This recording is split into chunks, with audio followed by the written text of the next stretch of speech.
Continuando esta tarde con la agenda que hemos diseñado para este segundo día de congreso enfocado a la prevención y control de enfermedades crónicas, eh, comentarles dos temas. Uno, recuerden que la asistencia se toma con el registro que se queda en la plataforma a la hora de acceder. Uno. Dos, los que estén conectados en un solo punto y haya 2, 3, 5, 10 o hasta 15 colegas, me informaban ayer por la tarde, lo que pueden hacer es enviar la lista de las personas que están ahí al correo de cipsec21@gmail.com a todos los que nos han externado esa situación. Les hemos compartido ya la información. Entonces, como vamos a ir recogiendo la asistencia, y bueno, para la constancia tendremos que tener las asistencias más haber contestado una encuesta final el día jueves por la tarde, cuando vayamos terminando. Y comentarles también que tenemos prácticamente un auditorio de 2,200 personas en este momento, lo cual le agradecemos muchísimo a cada uno y cada uno de todos ustedes, todas ustedes que están a lo largo y ancho de la República Mexicana. Y bueno, pues el siguiente punto que tenemos agendado es una mesa redonda, lo estamos haciendo cada día. Y bueno, hoy lo que va a tocar es hablar de la enfermedad respiratoria crónica.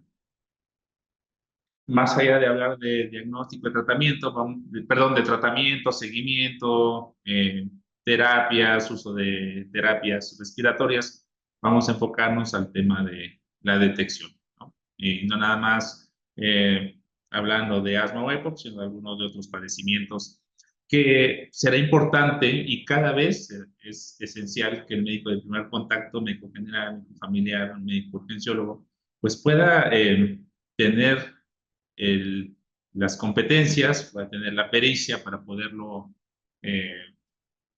desarrollar con los pacientes en los que esté sospechando algún problema respiratorio, ¿no? Con estas características de ser crónico. Entonces, para entrar de lleno a esta mesa redonda, pues vamos a contar con especialistas en neumología y con diferentes grados y posgrados. Son tres expertos, un experto, dos expertas en la materia.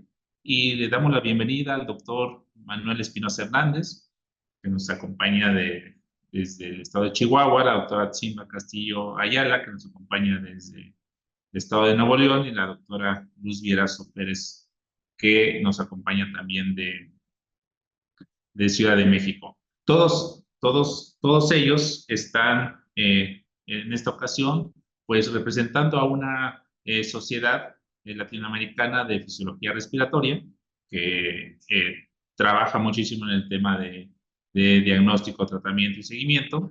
Y bueno, pues en esta tarde ellos nos van a estar acompañando y desarrollando este tema. Digo, al final de sus participaciones también estaremos abriendo el espacio para poder contestar preguntas, comentarios, sugerencias que nos estén haciendo todos los participantes. Pues sin más, doctor Manuel Espinosa, bienvenido, doctora Tzimba Castillo, bienvenido, y doctora Luz Vierazo, un gusto tenerlos aquí en este congreso. Pues adelante y le cedemos los micrófonos. Muchas gracias. Un gusto saludarlos. También un gusto saludar a mis compañeras. No sé si quieran opinar algo antes. A ver, ¿se escucha? ¿Sí me escuchan bien? Se escucha Sí, bien, se se ve escucha. bien, se ven bien los tres. Perfecto. Bueno, gracias por la invitación al doctor Robert Camargo en esta mesa redonda de tamizaje de enfermedad respiratoria crónica. Y pues para comenzar, todos ustedes como médicos de primer contacto, personal de salud en general, lo ideal para conocer respecto a la enfermedad respiratoria crónica, me parece prudente comenzar con una breve descripción del aparato respiratorio. Y pues en la imagen central lo que tenemos es a grandes rasgos lo que es el pulmón y los bronquios. Esto lo comparto siempre porque En enfermedad respiratoria, en primer contacto, es común que se confundan los tratamientos. En el primer apartado, pues tenemos los bronquios, que son los que llevan el aire hacia el parénquima pulmonar. De su lado derecho tenemos la arquitectura del pulmón, desde el bronquio, el alveolo, la circulación pulmonar y la estructura mediante el colágeno que va a formar el intersticio y toda esta arquitectura pulmonar. Y de su lado izquierdo tenemos la relación íntima que tiene la vasculatura, tanto capilares, venas, arteriolas y los bronquios. Entonces, esta imagen siempre la compartimos debido a que sí es muy importante que nos vayamos a situar sobre que hay enfermedades que afectan únicamente a los bronquios, como asma, EPOC. Hay enfermedades que afectan a la arquitectura en el colágeno, como las enfermedades que les llamamos intersticiales, y también hay enfermedades que van a afectar a la vasculatura, hipertensión pulmonar, entre otras. Ahora bien, toda esta anatomía que les comparto, vamos a depender bastante de los músculos respiratorios y de la caja torácica como tal, las costillas y los cartílagos. Y para llegar finalmente a la función principal del pulmón, que pues va a ser la eliminación del dióxido de carbono, el intercambio gaseoso. Entonces, todo lo que nos vaya a alterar esta función, desde la mecánica, la expansión, la distensión correcta del pulmón, va a desarrollar enfermedades pulmonares crónicas. Ahora bien, en esta imagen, pues tenemos el espirograma, que básicamente pues lo habíamos visto desde la escuela de medicina, pero desde el punto de vista de fisiología respiratoria es aquí donde se encuentra la investigación en función pulmonar. Vemos en el centro la respiración volumen corriente, inspiración máxima, expiración máxima, y siempre vamos a terminar con un volumen que no es posible medir más que por una prueba, la de mayor capacidad, que sería la pletismografía. Entonces, esto lo comparto a grandes rasgos, para posteriormente platicar con mis compañeras y discutir acerca de este tamizaje. Entonces, en resumen, existen pruebas de función respiratoria, las de control ventilatorio, que básicamente son para centros de investigación, en centros de referencia, y las de mecánica pulmonar, que van a estudiar tanto la mecánica de la estructura como tal de los músculos, de las costillas, la capacidad que tiene el pulmón, la cantidad de aire que contiene en diferentes esfuerzos. Y para ello, bueno, pues vamos a tener la pletismografía principalmente, la espirometría, la oscilometría para medir la vía aérea pequeña, que viene muy fuerte en boga. Ya como neumólogos tenemos esta prueba y estamos conociendo aún más sus utilidades gracias a las investigaciones que existen, principalmente pues en México en los centros de referencia. Y también a nivel de intercambio gaseoso, en donde están los bronquiolos, los alveolos. Aquí hay unas pruebas desde la difusión pulmonar de monóxido de carbono, la oximetría de pulso y la gasometría, que pues todos conocen. Entonces, todas estas pruebas de función pulmonar, obviamente, pues faltan las de ejercicio, pero todas estas pruebas de función pulmonar nos van a ayudar a conocer el estado actual de la capacidad pulmonar de cada persona.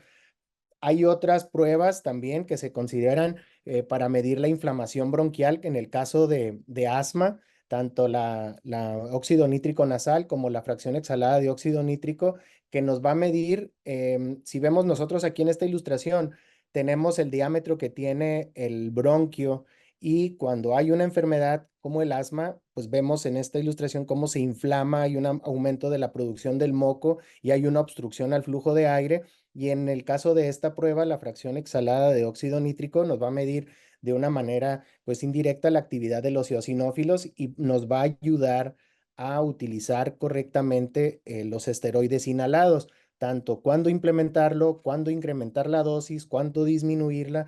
Esto es muy importante, y ustedes como médicos de primer contacto, de que existen indicaciones precisas para utilizar los inhaladores. Lo comparto porque, pues, por ejemplo, las enfermedades intersticiales no se tratan con broncodilatadores o con esteroides inhalados.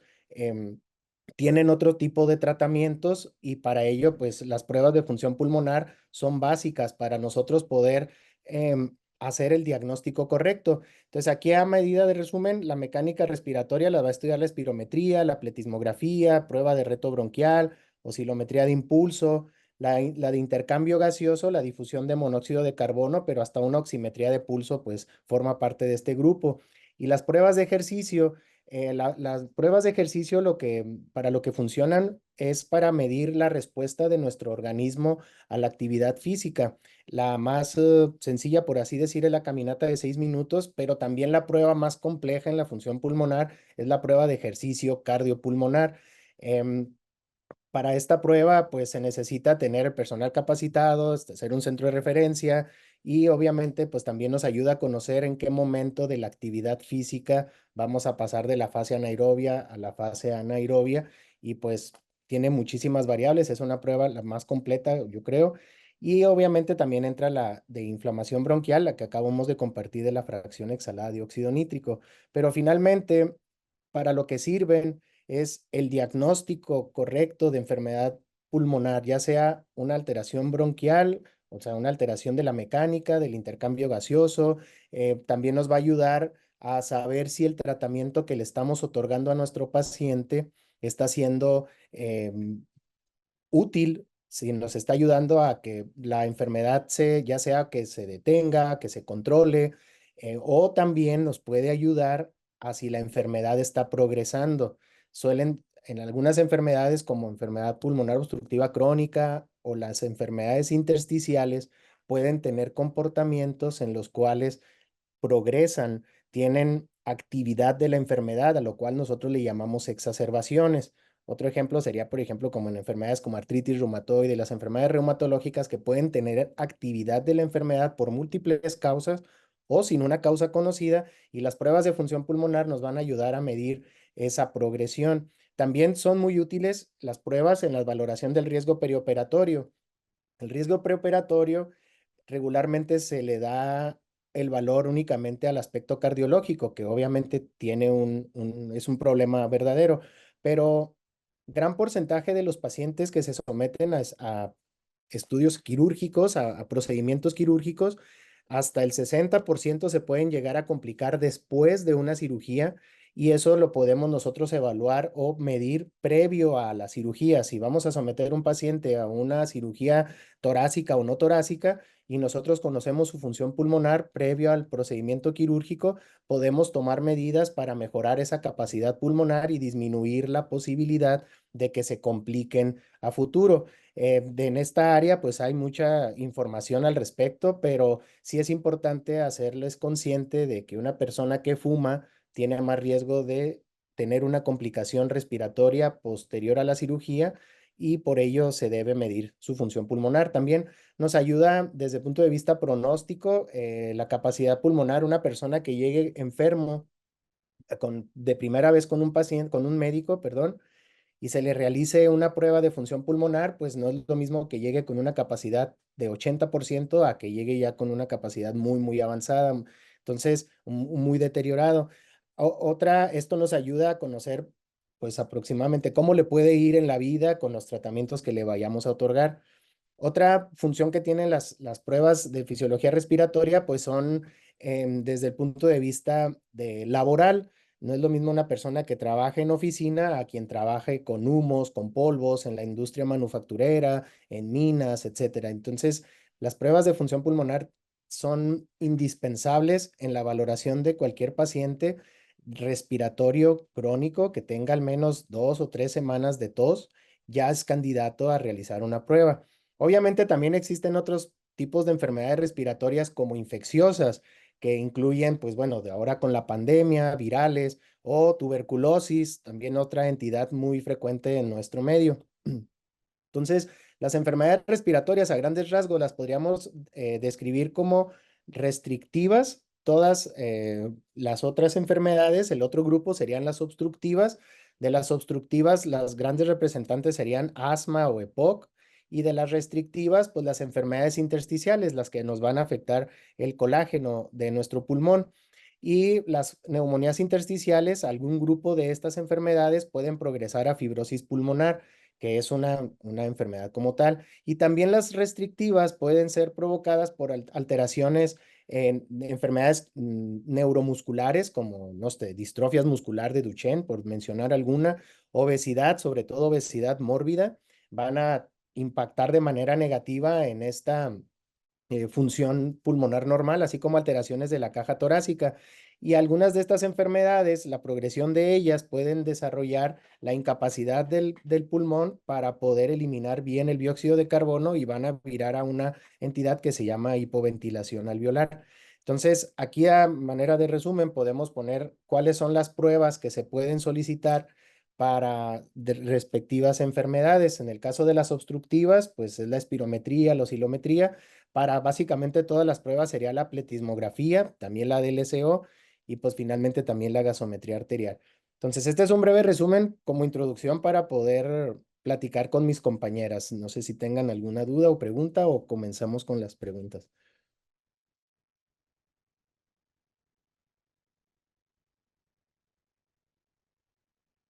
Simba, Luzbi. Hola, pues buenas tardes. Un gusto Hola, buenas saludarlos tardes. igual. Gracias, Manuel, por esta introducción que creo que aclara mucho de las pruebas a las que tenemos acceso cuando estamos hablando de pacientes con enfermedad respiratoria. Algo que creo que es importante mencionar ahorita que pues estamos hablando de pues, primer contacto, ¿no? Es que, a ver, ay, ¿qué Ya ves. pasó? Es No, ya. que la palabra, digo, la mesa redonda se llama tamizaje de enfermedades respiratorias, ¿no? Es importante aclararlo, que pues un tamizaje como tal está definido, digamos, por la OMS como para pacientes asintomáticos, ¿no? Entonces, tomando en cuenta esta definición, creo que es importante tener en cuenta como dos vertientes, ¿no? Los pacientes asintomáticos que pudieran tener hallazgos, ¿sí? Y los pacientes que tienen síntomas respiratorios, que pueden ser esos síntomas de forma intermitente aparentemente o bien ya de forma continua, ¿no? De síntomas crónicos como tal y lo tienes que diagnosticar. Entonces, este primer grupo de tamizaje tal cual de enfermedades respiratorias, la verdad es que la mayoría son hallazgos incidentales, no es como que vas a tener como a todo el mundo haciéndole espirometría o cualquier otra prueba, pero sí podemos tener hallazgos interesantes, ¿no? Hay pacientes que a lo mejor no tienen síntomas tal cual o no los han percibido tal cual, ¿no? Que esa es una parte muy importante donde el primer contacto debe indagar sobre la presencia de síntomas, si se cansa el esfuerzo nada más, si de pronto subiendo las escaleras de su casa ha notado que pues tiene cada vez más disnea, ¿no? Entonces, esa es una parte importante, indagar sobre los síntomas, ¿no? Si el paciente aparentemente no tiene síntomas, pues entra en este grupo donde, digamos, han hecho estudios como aleatorios, por así decirlo, en población general, y eventualmente encontramos que hay patrones restrictivos, ¿sí? O sugerentes de restricción más bien por espirometría, ¿sí? O muchas veces solo el BEF1 afectado, ¿no? Se han hecho como intentos de correlacionar qué cosas te pueden ocasionar hallazgos de este tipo como incidentales. Y pues creo que de la mayoría que yo he revisado al menos es como diabetes, poblaciones así como rurales que tienen exposición a biomasa incluso o a otro tipo de sustancias inhaladas. Las malformaciones de caja torácica que incluso a veces pues los vemos en la consulta general, ¿no? Y a lo mejor no ponemos como mucho énfasis en que ellos también pueden tener problemas ventilatorios o mecánicos que son necesarios diagnosticarlos y tratarlos, ¿no? Entonces, sí quería aclarar una parte de esto, que pues hay pacientes que sí van a estar asintomáticos y les vas a encontrar algo incidentalmente, y aparte todos aquellos que estamos viendo por síntomas respiratorios, ¿no? Y creo que a partir de ahí pues ya nos dirigiremos hacia el resto de pruebas, ¿no? No sé si alguien más tiene algo que opinar, Simba. Hola, buenas tardes. Sí, igualmente recuerden que, como ya dijeron mis compañeros, el doctor Manuel y la doctora Luzbi, todas estas pruebas, pues obviamente nos van a orientar. Es importante que sí nos guiemos mucho por la clínica, no son recetas de cocina, sí están indicadas muy bien en ciertos padecimientos y también tener en cuenta que no siempre vamos a tener acceso a ellas y es importante que cuando tengamos acceso a ellas, saberlas dirigir con qué pacientes sí y con qué pacientes no. Incluso lo que comentaba la doctora Luzby, pacientes asintomáticos que tal vez no llegan a nuestra consulta, pero no tienen ninguna clínica, pero ya indagando, tienen antecedentes de exposición respiratoria o de familiares con algunos antecedentes de enfermedades respiratorias, pues sí sería bueno en ellos hacer ese tamizaje. No sé si queda alguna duda aparte de esto. Algo que me gustaría opinar con base en lo que mencionan mis compañeras es que también, bueno, es el foro perfecto para mencionar lo siguiente. Paciente que nos llega a nuestra consulta con tos crónica, algo importante es que no es conveniente dar solamente inhaladores, que de hecho es algo que la industria farmacéutica ha hecho como una realidad de que tienes paciente con tos, dale su inhalador. Entonces, la analogía que quiero compartirles, o bueno, el ejemplo que quiero compartirles es como si llega, no es correcto dar inhaladores sin una prueba de función pulmonar, una espirometría. Em, y el ejemplo sería que si llega una persona a nuestra consulta y nos dice que tiene sed, que andas orinando mucho, y yo le dé medicamento para la diabetes sin haberle hecho una glucometría o al menos o una hemoglobina glicosilada. O que un paciente llega con cefalea al consulta con zumbido, ¿no? Con tinnitus, y yo le deje tratamiento con amlodipino sin haberle tomado la tensión arterial. Entonces, o que llegue un paciente con tos crónica, con flema, y yo le dé un inhalador que nos da la industria farmacéutica sin haberle realizado una espirometría. Es algo muy importante, ya que no todo paciente con tos crónica es EPOC, no todo paciente con tos crónica es asma, es más amplio que esto, pero sí es el foro correcto porque pues nosotros como neumólogos lo sabemos, pero necesitamos acercarnos a ustedes para compartirles que es mejor utilizar una espirometría. Ahora, tanto el doctor Robert Camargo como nuestra compañera, la doctora Rosaura Benítez, que es la presidenta actual de Solafire, la Sociedad Latinoamericana del Tórax, ellos están en un programa, han creado un programa desde hace, yo creo que más de 6 años, para acercar la espirometría al primer contacto en todos los estados, tanto en Chihuahua, aquí en Ciudad Juárez, a mí me ha tocado participar en dar curso a los médicos generales para que conozcan acerca de la espirometría, porque si tienen un paciente con tos, pues es mejor que le hagan su espirometría, un diagnóstico correcto. Si sale normal, bueno, seguir la búsqueda de cuál es la causa de la tos. Entonces, no tratar nada más la tos como tal, sino buscar su origen. Sí, y en este sentido que acabas de mencionar, Manuel, pues yo creo que todavía pues en diferentes países de Latinoamérica, pues el acceso a la espirometría, hablemos particularmente de espirometría, que es como la inicial, ¿no? Aún así está bastante restringida, o sea, no está que a la vuelta encuentres un laboratorio que te la haga y hasta eso que te la haga con los criterios que amerita la prueba también, ¿no? O sea, no es nada más de, pues voy a hacer una espirometría y que cualquiera te la haga, porque pues, tiene sus criterios también de cómo hacer la prueba. Entonces, hay que considerar todo esto, ¿no? ¿Qué tanta disponibilidad tenemos de esta prueba? Quién la está haciendo y con qué criterios la está haciendo, ¿no? Y creo que algo muy importante también es instarlos a todos, ¿no? O sea, ciertamente como acabas de mencionar, pues hay cursos donde tú puedes entrenarte en hacer una prueba de función respiratoria que realmente no es tan compleja, ¿no? La espirometría no es tan compleja.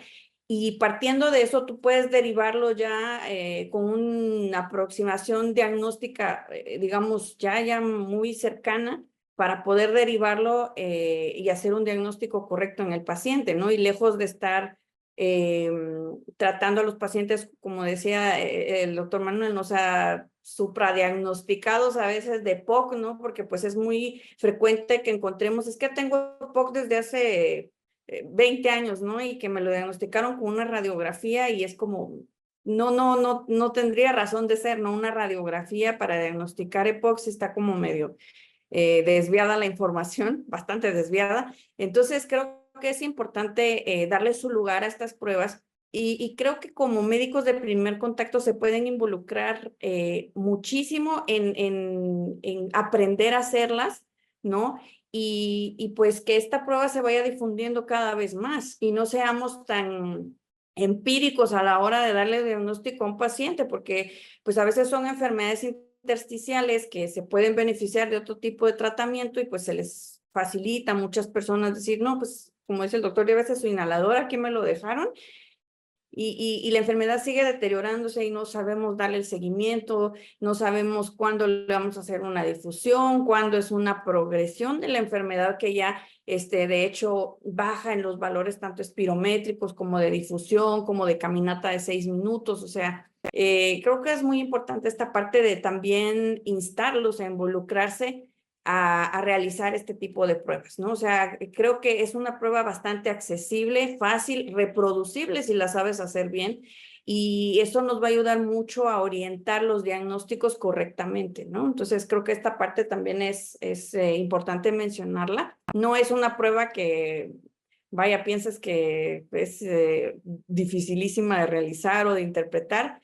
Creo que la verdad, cuando conoces ya realmente la prueba, pues te familiarizas muy bien con ella y fácilmente puedes derivar, hacer un buen diagnóstico y derivarlo cuando tengas que derivarlo, y si no, pues tratarlo adecuadamente, ¿no? Sin estar, como les digo, hasta cierto punto relacionados al empirismo, ¿no? Del tratamiento de las enfermedades respiratorias, ¿no?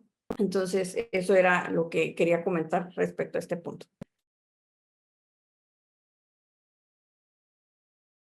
No sé si Atsimba quiera comentar algo. Yo traigo algo en mente ahorita, pero que Atsimba...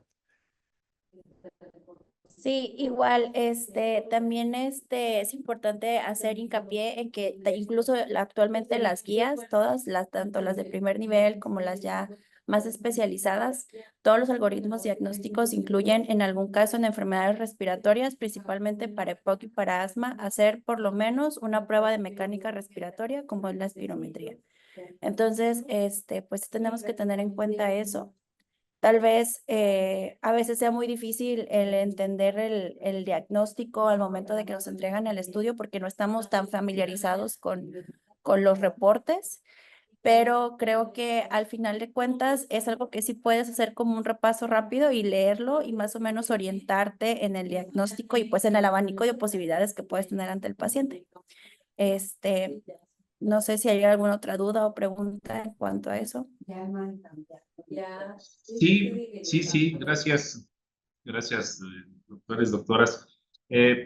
Nos preguntan el tema de cómo en tu centro de salud, cómo en tu clínica familiar, puedes discernir o qué criterios o qué instrumento, herramienta, digo, conocemos que hay cuestionarios, cómo podemos identificar que un paciente, ¿no? Incluso como decía el doctor Manuel Espinosa, pues te llegan muchos pacientes con tos, ¿no? Pero ¿cómo puedes decir que ese paciente con tos puedes empezar a sospechar que tiene un problema crónico, ¿no? ¿Qué criterios serían o qué ves en la exploración, en el interrogatorio, en sus antecedentes? Para decir, este paciente no tiene una tos que se le va a quitar en 3 días, ¿no? O no es una tos de origen infeccioso. ¿Sí? O igual y sí, pero tiene atrás otra situación de base. Y de ahí, bueno, pues para decir si cumple criterios y cuáles serían justo los criterios para decir, este paciente hay que hacerle un espirometría, ¿no? O alguna otra prueba de función pulmonar que pueda estar al alcance, y si no está al alcance, decir, pues, se refiere al apoyo del médico especialista. Así que quien Existen gusta varias, contestar. bueno, lo primero es que hay que ver el tiempo de evolución que tiene la tos o el síntoma, ¿no? La falta de aire, la tos. La otra es sus factores de riesgo. Es importantísimo, por ejemplo, su tabaquismo, que sería algo muy frecuente, o el ambiente laboral. También los antecedentes personales, digo, los antecedentes familiares de enfermedad en la familia, como asma, tabaquismo también en la familia. Ahora bien, si ya identificamos a este tipo de pacientes, algo importante también de mencionar es que un resfriado común, una infección respiratoria, puede provocar una tos que puede durar hasta 6 semanas sin ser una enfermedad crónica. Entonces, aquí existen unos cuestionarios de calidad de vida, por ejemplo, uno de ellos, el que se me viene a la mente, el CAT, que ese se estudia en EPOC o en otras enfermedades, pero es para medir el impacto de los síntomas en la calidad de vida de las personas. Si le falta el aire al cambiarse de ropa, si le falta el aire incluso a hacer actividades de la vida cotidiana. También podemos buscar las características de la flema, síntomas generales, ¿no? Entonces, principalmente, pues va a ser sus antecedentes, que vamos a encontrar a la exploración también. No todo paciente que se sospecha asma tiene sibilancias, ¿no? Entonces hay pacientes con obstrucción bronquial sin sibilancias. Por lo tanto, se pueden aplicar cuestionarios que son muy amigables, los pueden encontrar en la red. El CAT es el que viene hasta en las guías de POC, que nos puede predecir qué posibilidades hay de que esta persona tenga una enfermedad crónica y no esté siendo diagnosticado. Entonces, si se fijan, son múltiples factores: los personales, el tiempo de evolución, el antecedente de si está impactando en su calidad de vida. Entonces, no sé si mis compañeras quieran agregar algo a esto. Sí, también justo sería como, ajá, perdón. No, adelante, Simba. Sí, también justo como decía el doctor, también ciertas exposiciones, a ciertos animales. En este caso, nosotros también buscamos exposiciones a aves mucho, aves como mascotas o de crianza, también eso es importante indagarlo. Si tiene exposición a biomasa, también el tiempo de evolución, cuántas horas al día, también eso es importante para nosotros. Si ha estado en contacto con personas con ciertas infecciones pulmonares, como todos conocemos, tuberculosis, si esos síntomas se tienen alguna exacerbación, se acompañan de otros síntomas, hay aparte algo más si solamente es la tos, o también se acompaña de flema, se acompaña de fiebre, de escalofríos, de aforesis, qué sé yo, ¿sí? Creo que eso sí es importante para que tú puedas discernir en si es algo que está ocurriendo ahorita en agudo o es algo que ya viene arrastrando desde hace mucho tiempo. Sí, justo en ese contexto hay que hacer mucho énfasis en la cronicidad, ¿no? Particularmente la tos, pues tiene como definición arbitraria, digamos, de cronicidad de más de 8 semanas, ¿no? Entonces, a lo mejor, como decía el doctor Manuel, ¿no? Pudiste tener algún paciente con alguna neumonía, bronquitis o lo que sea, y pues pueden tener esta tos irritativa o como secuela, por así decirlo, y hasta 8 semanas puedes esperar que sea como lo normal, ¿no? Pero pronto te topas con estos pacientes que tienen más de 8 semanas de evolución de la tos, ¿no? O la disnea, como acaban de mencionar, ¿no? Que de pronto a lo mejor no es tan marcada al principio, sino solamente a la actividad, ¿no? Porque así es como empiezan normalmente, ¿no? Pues antes me cansaba, no sé, yo corro 3 kilómetros, pero pues ahora al primer kilómetro yo ya no aguanto, ¿no? Y pues todo lo demás normal. Y poco a poco se va deteriorando. Esos pacientes que empiezan a darte como síntomas que ya vienen de meses, ¿no? Que como les decía, pueden ser intermitentes aparentemente, de que no, pues es que me enfermé de gripa en enero y luego me quedó esa tos y en marzo estaba otra vez y en abril otra vez y junio. Y entonces pareciera que son intermitentes cuando en realidad puede ser un proceso que viene, digamos, de forma más crónica, con algunos picos, por así decirlo, de síntomas, ¿no? Entonces, creo que esos pacientes son a los que debes ya derivar o a quienes les debes pedir una prueba de función respiratoria, una espirometría, ¿no? Y en el contexto de los antecedentes que mencionaban también son importantes las ocupaciones, ¿no? Hay muchos pacientes que trabajaron con estas cuestiones de hacer las cápsulas de medicamentos sin ningún tipo de protección. Entonces, inhalan polvos, los que trabajan en fábricas de telas, por ejemplo, donde hay mucha fibra en el aire y pues desafortunadamente pues nunca utilizaron protección, ¿no? Y trabajaron por años en este tipo de actividades. Los soldadores, quienes trabajan con cerámicas, por ejemplo, odontólogos incluso, que a veces no utilizan adecuada protección, pueden estar inhalando todas las partículas de las resinas que están poniendo. Entonces, también esos antecedentes laborales y un paciente que tiene síntomas, a lo mejor hay incipientes que tengo esa tosecilla que no se quita, mándalo a hacer una prueba de función respiratoria. Pacientes también que, por ejemplo, usan medicamentos, sobre todo que a lo mejor hace muchos años tuvieron, no sé, quimioterapias, radioterapias, ¿no? Y a lo largo del tiempo, pues han estado presentando también falta de aire, tos crónica, etcétera. Entonces, también mándalos a hacer pruebas, no es nomás de que una irritación o algo así, porque tienes que estar pensando en el síntoma que tiene ahorita, todos estos antecedentes que lo rodean, ¿no? O sea, ¿qué es lo que, si hay alguna asociación de estos síntomas, de estos antecedentes, perdón, y el síntoma, mándalo a hacer una prueba de función respiratoria. O sea, más vale ahí sí pecar de más, ¿no? Que dejarlo al tiempo a que evolucione, básicamente, ¿no? Algo también que quisiera agregar es que ustedes también como médicos o personal de salud de primer contacto, pues es importante compartirles que a grandes rasgos hay tres causas de tos. O sea, el aparato respiratorio lo podemos dividir en dos: vía aérea superior, vía aérea inferior.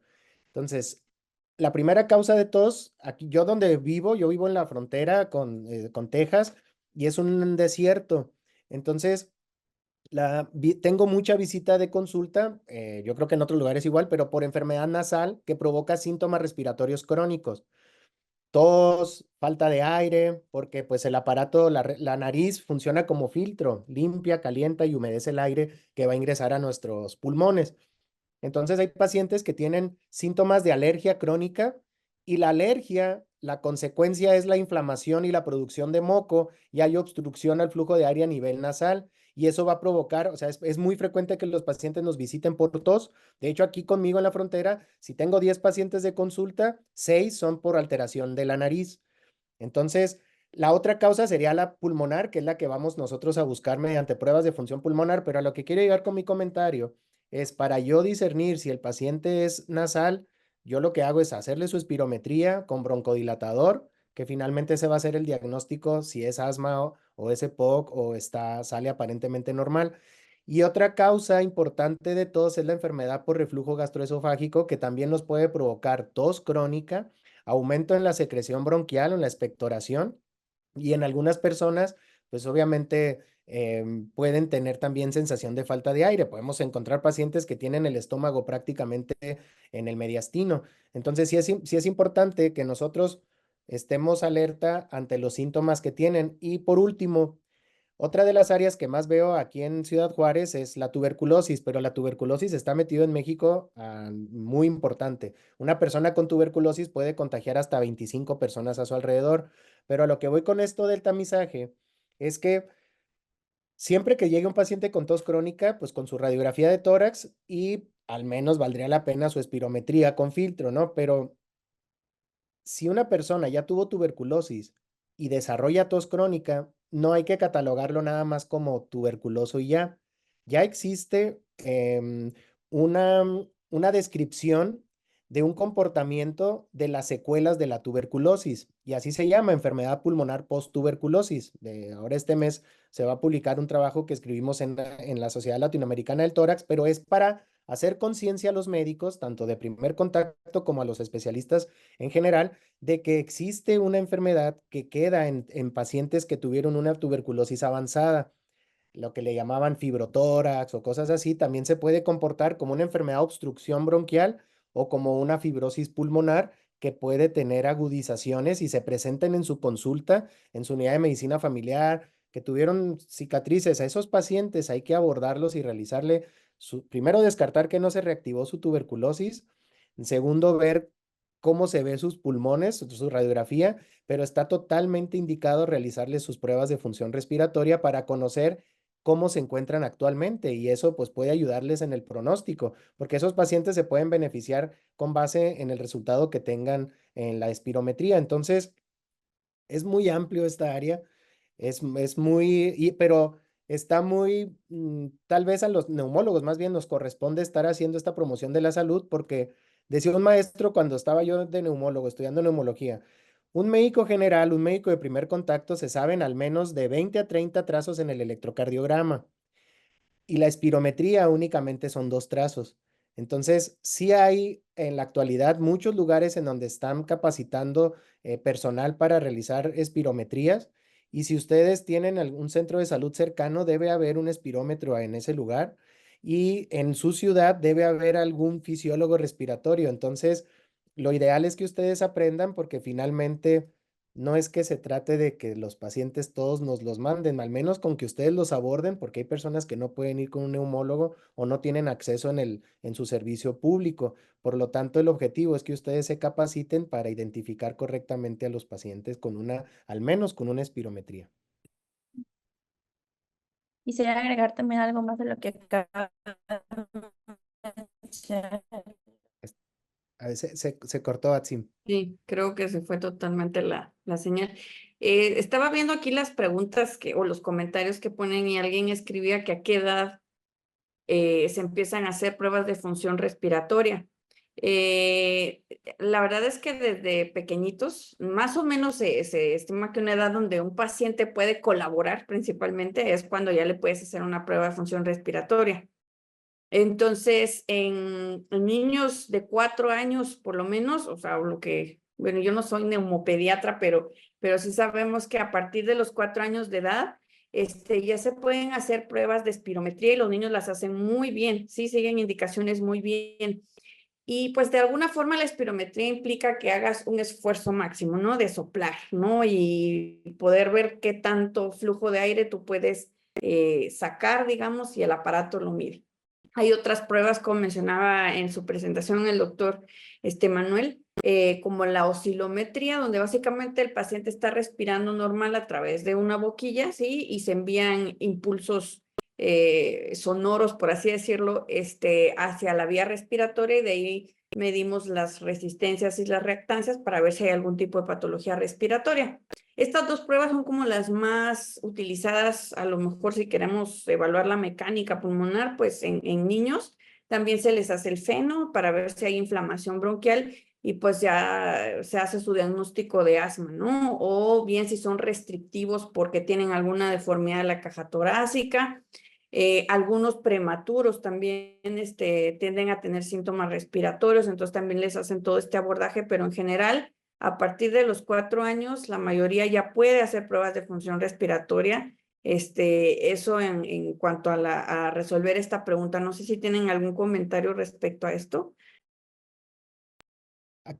Estoy viendo ahorita unas preguntas acerca por ejemplo, esto sí la quisiera responder así rápido, de los pacientes con tuberculosis, si se les puede realizar una espirometría.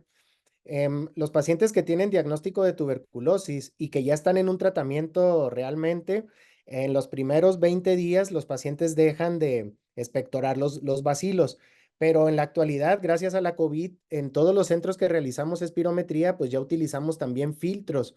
Por lo tanto, pues yo creo que al menos después del primer mes de tratamiento que realmente esté la persona y que al menos con el primera baciloscopía de control ya esté negativo, pues sí se puede realizar una espirometría. Y a los pacientes con tuberculosis siempre se les debe controlar la diabetes, no precisamente que sea insulina, sino la diabetes, por la pregunta que mencionan de si paciente con tuberculosis se tiene que tratar con insulina, se debe tratar con lo que su médico de medicina interna le recomiende. Hay otra pregunta que menciona que si es, bueno, es difícil que en esta mesa vayamos a abordar la capacitación acerca del uso, indicaciones y lectura del espirómetro. Eso realmente es tan difícil que pues para un curso de espirometría se necesitan 2 días de capacitación. Entonces los invitamos a buscar en internet. Hay diferentes sitios en donde se pueden realizar cursos de espirometría porque ese es un tema apasionante, pero que es imposible abordarlo ahorita en este tema. Sí, y por ahí tenemos otras preguntas. Comentaban, por ejemplo, que para varios padecimientos o lesiones respiratorias crónicas, tiene que haber una exposición a un factor de riesgo, ¿no? Entonces, preguntaban si con solo fumar una vez te da EPOC o cuánto tiempo tiene que pasar para que se pueda considerar que haber fumado sea un factor de riesgo, ¿no? O lo mismo cuando se exponen al humo de leña, si por haberse haber cocinado con leña un año es suficiente para considerarse como factor de riesgo, sí o no, para que también ellos en sus antecedentes puedan colocarlo, ¿no? Fumó tanto tiempo, ¿no? Bueno, entonces, lo pongo sí o no. Entonces, ahí esta pregunta, pues, si la pueden ayudarnos ahí a comentar. Atzimba quería comentar.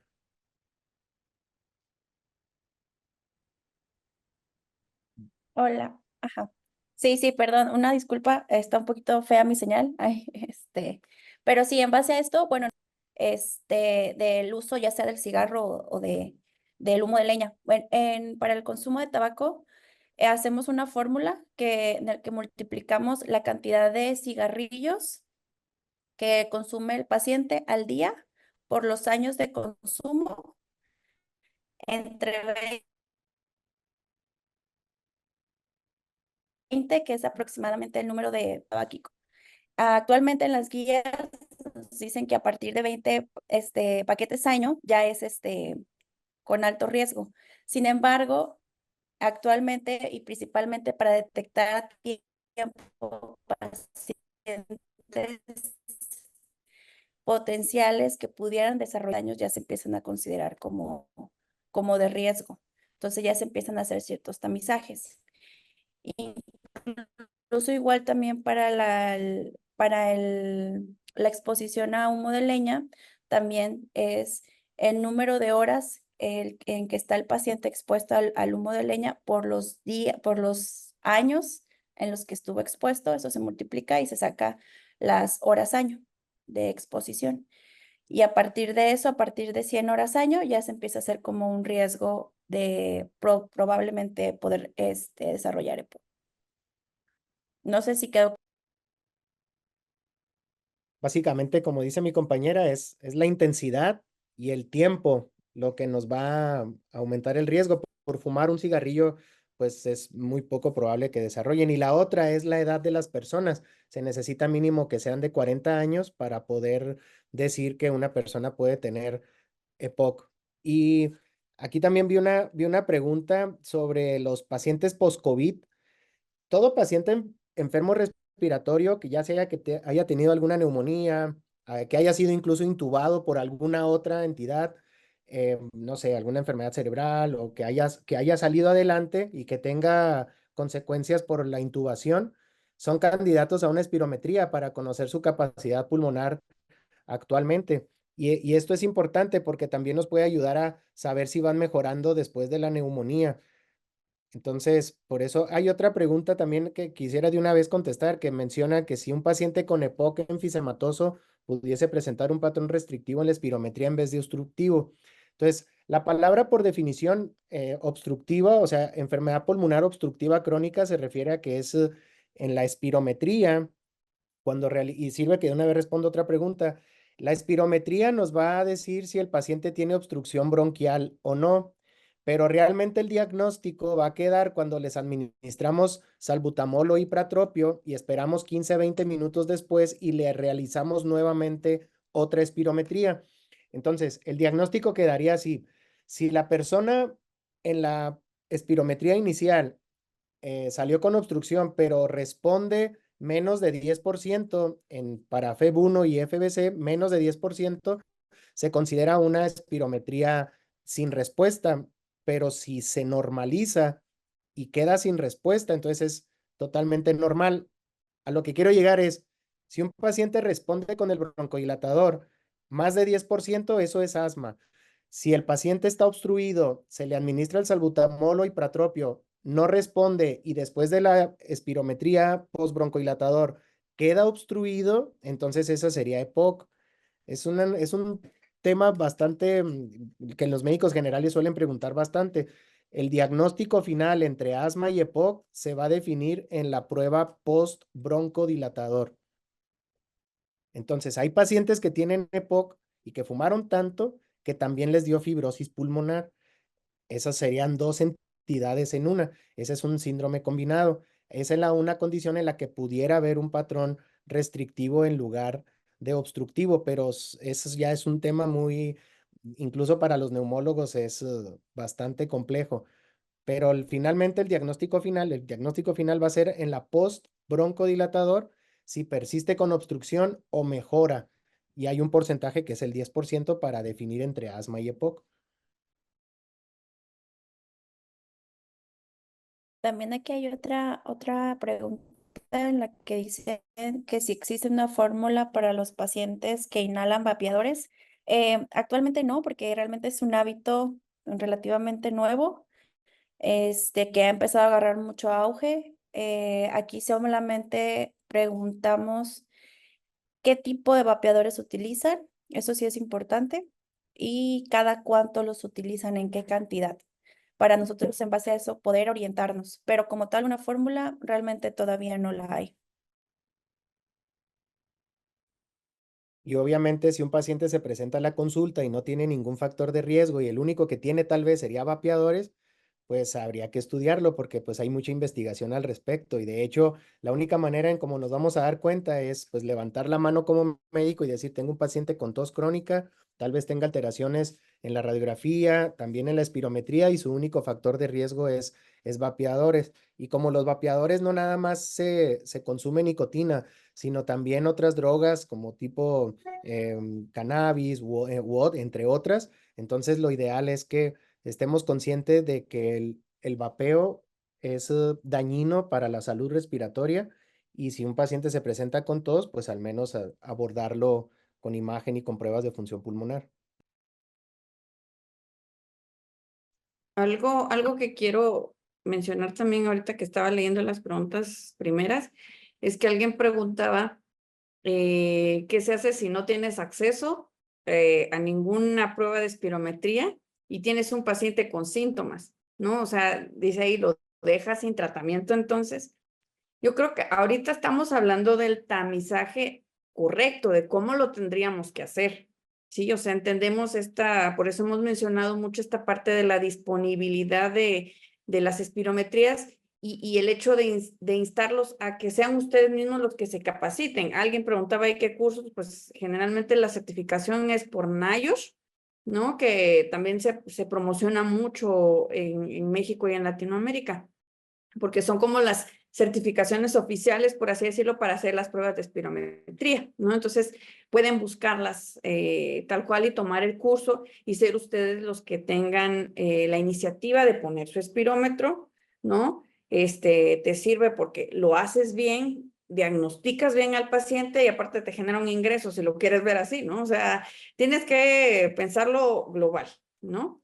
Y bueno, el hecho de no tenerlo disponible, porque alguien mencionaba ahí también, ¿qué hago si la consulta del internista me va a tardar 6 meses y mi paciente está ya con tos de hace un montón y yo lo tengo que seguir viendo?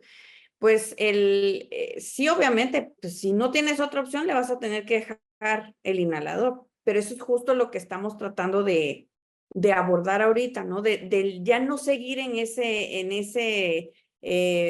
esa diagnóstico o supradiagnóstico o infradiagnóstico de enfermedades, porque realmente a veces hay enfermedades que se pueden parecer mucho en síntomas y termina siendo una enfermedad intersticial y no lo sabes porque no está la obstrucción diagnosticada por métodos espirométricos, ¿no? Entonces, no es que vayas a dejar al paciente sin medicación, o sea, puedes iniciárselo, pero en cuanto tengas disponibilidad de hacer una prueba, como la espirometría, pues hay que hacerla, ¿no? Si tienes oportunidad de hacer una caminata de 6 minutos, que también es muy fácil para diagnosticar pacientes que a lo mejor tengan ya trastornos de la difusión y tengan disnea, por ejemplo, también te sirve y lo puedes hacer en un pasillo hasta de 14, 15 metros. O sea, que creo que es importante, el punto de ahorita no es solo decir esto está mal, está mal, está mal, sino buscar qué opciones tenemos, ¿sí? Y las opciones es, uno, busco certificarme,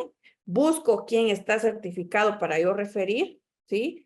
Puedo iniciar tratamiento, sí, pero en cuanto yo tenga disponibilidad de hacer una prueba, la voy a hacer para hacer bien el diagnóstico, ¿no? Y no seguir errando en el aparente diagnóstico de POC de una enfermedad intersticial, por ejemplo, ¿no? Entonces, creo que no es nada más de decir, ya no le dejen inhaladores a nadie, pero porque sé que todavía va a estar difícil, pero el punto es ya ir cambiando esa mentalidad ¿sí? Si vas a hacer el diagnóstico, hazlo bien. O sea, como decía el doctor, por síntomas tú puedes sospechar que un paciente tiene diabetes, ¿no? Y a lo mejor le vas a dejar la metformina ahí, pero pues tienes que mandarla a hacer su glicada, le mides sus glucometrías. Entonces, ¿para qué? Para que tú le digas al paciente, es que mira, tiene diabetes, ¿no? Entonces, lo mismo es con las enfermedades respiratorias. O sea, sí le puedo dar tratamiento, pero en cuanto yo tenga posibilidad, tengo que hacer una prueba para darle un correcto diagnóstico. Sí, o sea, aquí el objetivo es como de hacer un correcto diagnóstico, no sobremedicar, sí, porque habrá quienes les dejes inhalador y no te van a mejorar porque no es EPOC lo que tiene, por ejemplo, o asma, ¿no? Entonces, creo que esos puntitos a tratar de que si le dejo tratamiento o no, déjale tratamiento, pero busca o toma tú la iniciativa de empezar a hacer pruebas de este tipo para diagnosticar bien a tu paciente, ¿no? No Y sé si alguien tiene más. prácticamente todos los neumólogos pues realizamos espirometrías en nuestro consultorio. Aquí había una pregunta que decía qué tan frecuente se le tiene que hacer una espirometría a un paciente con EPOC o enfisema. Pues cada visita con su médico, porque los inhaladores son para no suspenderse. Los pacientes con enfermedad pulmonar obstructiva crónica van a estar enfermos toda su vida, diagnosticados correctamente, claro, pero cada que los visitan a la consulta, por ejemplo, en lo personal, cada 3 meses o cada 6 meses, tiene que llegar y realizarle su espirometría para saber si está bien, si ha mejorado, si ha aumentado su enfermedad, para saber si voy a dar más dosis de medicamento, si voy a agregar otra cosa aparte del tratamiento que ya le tengo. Entonces, por eso, también otra pregunta que vi del índice tabáquico, fíjense, hay algo en general que es lo objetivo y lo subjetivo. Lo subjetivo es algo que no es medible como tal. El índice tabáquico pues es muy subjetivo, por eso no sirve para hacer diagnóstico de EPOC. Más bien me mide la posibilidad que esa persona esté enferma de algo secundario al tabaco, o sea que no es objetivo. Y ser objetivo sería hacer una espirometría para saber si está obstruido. Entonces, lo objetivo es lo que es, lo medible. Y lo subjetivo, los cuestionarios y todo esto van a ser a percepción de la persona que lo escucha. Por ejemplo, si una persona le pregunto yo, ¿hace cuántos años que fuma? Pues más o menos como 20, ya está siendo subjetivo. ¿Cuántos cigarrillos por día en promedio fumaba? Pues a veces 5, a veces 20, pero realmente no vamos a tener un número exacto. Por lo tanto, ese número, el resultado, únicamente me va a orientar para saber a lo mejor si esa persona sí necesito hacerle su espiro, a lo mejor sí fumó 20 años y a lo mejor fumaba un cigarrillo diario, pero eso fue lo que nos dijo. Entonces, a lo que quiero llegar es, siempre hay que basarse en algo que nosotros podamos medir. Los cuestionarios realmente son subjetivos, nos orientan, pero finalmente lo vamos a confirmar con una prueba. Entonces, no podemos tomar decisiones sin tener algo medible. También por ahí hay otra, digo, gracias por las respuestas, digo, bastante acertadas. Y hay otra pregunta y un comentario. Eh, Recuerden que con el tema de la pandemia de COVID, la espirometría también tuvo un boom, ¿no? Porque por X o Y razón se empezó a solicitar más, ¿no? Entonces, eso hizo también que en el medio privado, ¿no? Tanto laboratorios de análisis clínicos como médicos especialistas, ¿no? Neumólogos, internistas, pues empezaran a usar la prueba, ¿no? A ofertarla. Antes, vamos a decir, en la época prepandémica, ¿no? De COVID-19, pues sí era más difícil encontrarlo a lo largo y ancho del país, inclusive en toda América Latina, el que alguien te hiciera una espirometría. Y ahora, pues, ok, como decía la doctora Luzvi, ok, a lo mejor yo no lo sé hacer, pero si sabes quién lo puede hacer, y hoy prácticamente en todos los estados de la República tenemos gente en nivel privado que hace espirometrías, ¿no? Entonces, si tú no lo sabes hacer, al menos lo puedes referir, ¿no? Pero que sí tengas los conocimientos para empezar a sospechar, ¿no? Usar un instrumento como un cuestionario para decir, bueno, este paciente puede ser candidato, ¿no? Y o estamos sospechando ¿no? Entonces, vamos a hacer la espirometría y no perder esa oportunidad para el paciente, ¿no? Por ese lado. Y por el otro lado, ahora, con espirometría corroboras o te ayuda en el diagnóstico de las enfermedades obstructivas. Y ahí, ¿cuál es el parámetro para decir esta persona está obstruida? No, lo que decía hace rato el doctor Manuel Espinosa al inicio de su charla, esta persona está obstruida, ¿no? Esta persona está obstruida, pero revierte, ¿no? Y entonces, como él decía, pues puede definir que puede ser EPOC o puede ser asma. Entonces, ¿qué parámetros actualmente se usan? Porque también han ido teniendo actualizaciones, ¿no? Al pasado del tiempo. ¿Qué parámetros se utilizan ahora para decir si un paciente está obstruido o un paciente está normal o revierte o no, o un paciente tiene un tema de restricción? La espirometría básicamente es una división entre el volumen exhalado en el primer segundo, entre el número total de segundos soplado, que pues es hasta que se logra un término de la espirometría en la capacidad vital. Son varios criterios, pero entre ellos es que genere una meseta de más de un segundo, o de un segundo al menos. Pero si en ese cociente o en esa división la relación está por debajo de lo esperado para la persona, cada persona entre nosotros aquí en la audiencia tenemos diferentes valores predichos. Si no es lo mismo yo, Manuel Espinosa, a los 20 años, a Manuel Espinosa a los 40, Manuel Espinosa a los 60, pero cuando esa relación F1-FBC, la misma máquina ya nos lo da, está por debajo del límite normal para usted como persona, quiere decir que está obstruido. Vamos a poner un ejemplo. Supongamos que mi valor ese valor normal es 70.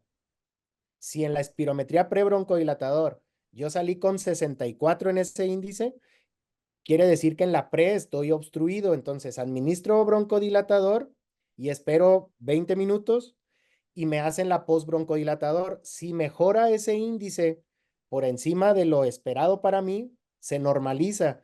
Pero si responde más del 10% para FEB1 o para FBC, quiere decir que hubo una respuesta positiva. Entonces, si normaliza y hubo respuesta positiva, pues se puede considerar asma. Pero también puede ser que no normalice la relación FEB1-FBC, pero mejora 10%, también es asma. Pero si la persona de plano no responde al broncodilatador y se queda obstruido, entonces por el límite inferior normal para la edad, género, etcétera, entonces quiere decir que hay obstrucción al flujo aéreo. Y si tiene los factores de riesgo, tabaquismo, contacto con humo de leña, o sea, es la unión de múltiples factores con la espirometría para poder definir un diagnóstico final. No sé si soy claro. ¿Quieran agregar algo mis compañeras? Está la doctora La Rosaura. doctora Sí, Rosaura. ella es la que tiene el nombre de La doctora Lucy. Rosaura Benítez es la presidenta de la Sociedad Latinoamericana del Tórax, de Fisiología Respiratoria, la FIRE, y ella está en el INER y es fisióloga respiratoria. Entonces, ella levantó la mano. Bienvenida. Sí, hola, perdón, es que ya era la que aparecía como Luzby, creo que porque entré con la liga de Luzby. Ya voy a bajar la mano. No, nada más, yo he estado contestando algunas de las preguntas, ¿no? Son muchísimas las que hay aquí en el chat y pues me da gusto que haya muchas preguntas, ¿no? Eso significa que pues estuvo muy interesante toda esta discusión. Nada más quería yo comentar con respecto a una pregunta que se ha repetido de manera continua, que es lo de la hiperreactividad bronquial. Entonces, yo creo que en algún momento de nuestras carreras universitarias, alguien o de alguna manera se nos enseñó como que la hiperreactividad bronquial era un estado como preasmático. Y eso se le quedó a mucha gente. Y en muchos lugares y muchos sitios se sigue generando este diagnóstico como hiperreactividad bronquial o hiperreactor bronquial, ¿no?